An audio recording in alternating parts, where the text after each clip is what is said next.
Hello everyone, welcome to my channel. ఈరోజు నేను చేస్తున్న రెసిపీ కలాతప్పం. ఇది ఒక కేరళ రెసిపీ అండి. ఇది ఒక హెల్దీ స్నాక్. మన పిల్లలకి అప్పటికప్పుడు చేసి పెట్టచ్చు. మనం బయట కొనుక్కునే చాలా మైదా కేకులతో పోలిస్తే ఇది మనం రైస్తో చేస్తాం కాబట్టి పిల్లలకి చాలా హెల్దీగా ఉంటుంది, చాలా టేస్టీగా కూడా ఉంటుంది. మరి కలాతప్పాన్ని ఎలా చేసుకోవాలో ఇప్పుడు చూద్దాం. ఇందుకోసం ఒక కప్ రైస్ని నేను 5 గంటల పాటు నానబెట్టుకున్నానండి.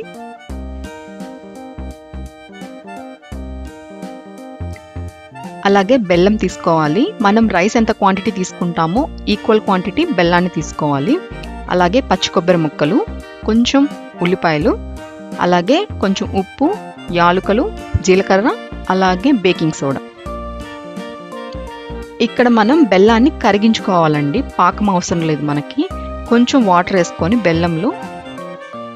బెల్లం అంతా కరిగి కొంచెం దగ్గరకు వస్తే సరిపోతుంది. బెల్లం అంతా కరిగిపోయిందండి. ఇంకొక 5 నిమిషాలు ఉంచేస్తే వాటర్ కొంచెం దగ్గరకు వస్తుంది, సరిపోతుంది. మనకి పాకంలాగా అసలు అవసరం లేదండి, అదొక్కటి చూసుకోండి. అది పక్కన పెట్టేసుకొని ఇక్కడ నేను మిక్సీ జార్లో మనం నానపెట్టుకున్న బియ్యం వేసుకున్నాను. ఇప్పుడు అందులో ఉడికించిన అన్నాన్ని వేసానండి. అన్నం వేసుకుంటే మన కలాతప్పం ఇంకొంచెం సాఫ్ట్గా వస్తుంది, అందుకని కొంచెం అన్నం వేసాను. తర్వాత యాలుకలు, జీలకర్ర కూడా వేసాను.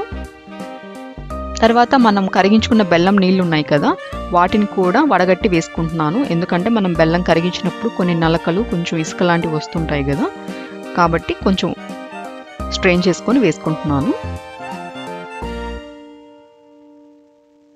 వీటన్నిటిని గ్రైండ్ చేసుకోవాలండి.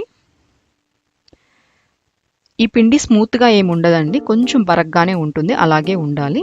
ఇందులో నేను ఇప్పుడు కొంచెం ఉప్పు, బేకింగ్ సోడా కూడా వేసుకుంటున్నాను. ఇది కొంచెం నీళ్లు కలుపుకొని కొంచెం నీళ్ళలాగే ఉండాలండి, మరీ తిక్కుగా ఉండకూడదు, పలచగానే ఉండాలి బ్యాటరు. దీన్ని మూత పెట్టేసి ఒక అరగంట పాటు పక్కన పెట్టుకోవాలండి. ఈలోపు మనం కొబ్బరి ముక్కల్ని, ఆనియన్స్ని ఫ్రై చేసుకోవాలి. ఒక కడాయి తీసుకొని అందులో ఒక 2 టేబుల్ స్పూన్ నెయ్యి వేసుకొని అందులో పచ్చి కొబ్బరి ముక్కలు, అలాగే ఆనియన్స్ కూడా వేసుకొని మంచి గోల్డెన్ కలర్ వచ్చే వరకు ఫ్రై చేసుకోవాలి లో ఫ్లేమ్ మీద. ఇవి అసలు మాడిపోకూడదండి, మాడకుండా లో ఫ్లేమ్లో మంచి కలర్ వచ్చే వరకు ఫ్రై చేసుకోవాలి.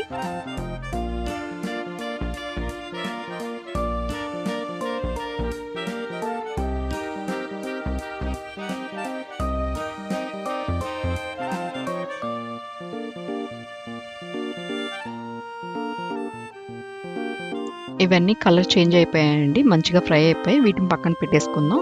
ఈ కలాతప్పాన్ని మనం కుక్కర్లోనే చేసుకుంటామండి. కుక్కర్ని నెయ్యి వేసుకొని కొంచెం గ్రీస్ చేసి పెట్టుకున్నాను. మీరు కుక్కరే కాకపోయినా అడుగు మందంగా ఉండే ఏ గిన్నెలో అయినా చేసుకోండి. తర్వాత ఆ బ్యాటర్ వేసేసుకొని దాని మీద మనం వేయించుకున్న కొబ్బరి ముక్కలు, ఆనియన్ ముక్కలు వేసేసుకుంటున్నాను. మీరు నాన్ స్టిక్ ప్యాన్లో కూడా చేసుకోవచ్చు ఇదే విధంగా. మూత పెట్టిన తర్వాత విజిల్ లేకుండా ఫస్ట్ 3 నిమిషాలు మాత్రం హైలో పెట్టుకోవాలండి. ఒక్క 3 నిమిషాలు హైలో పెట్టుకొని కుక్ చేయాలి. 3 నిమిషాలు సరిపోతుందండి, మరీ ఎక్కువసేపు పెట్టేస్తే అడుగు తొందరగా మాడిపోతుంది. ఒక్క 3 నిమిషాలు హైలో ఉంచేసుకొని 3 నిమిషాల తర్వాత లో ఫ్లేమ్లోకి షిఫ్ట్ చేసుకోవాలి. లో ఫ్లేమ్ మీద మినిమం 15 నుంచి 20 నిమిషాల మధ్యలో ఇది కుక్ అయిపోతుందండి. 15 నిమిషాలు 12 నిమిషాల తర్వాత ఒకసారి చెక్ చేయండి. మనం కేక్కి ఎలా చెక్ చేస్తామో అలాగా ఒక ఫోర్క్ కానీ నైఫ్ కానీ తీసుకొని మనం గుచ్చినట్లయితే పిండి తగులుతుంది అంటే ఇంకొక 5 నిమిషాలు ఉంచండి. లేదు అంటే మన కలాతప్పం రెడీ అయిపోయినట్లే.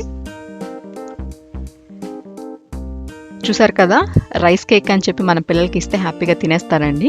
చాలా హెల్దీ. ఇందులో బెల్లం, పచ్చి కొబ్బరి, రైసే వాడుతున్నాం కాబట్టి మనకి హెల్దీ అని చెప్తున్నాను. మరి ఈ రెసిపీ మీకు నచ్చినట్లయితే తప్పకుండా ట్రై చేయండి. అలాగే ఈ వీడియోని లైక్ చేయండి, షేర్ చేయండి, నా ఛానల్ని సబ్స్క్రైబ్ కూడా చేసుకోండి. Thanks for watching.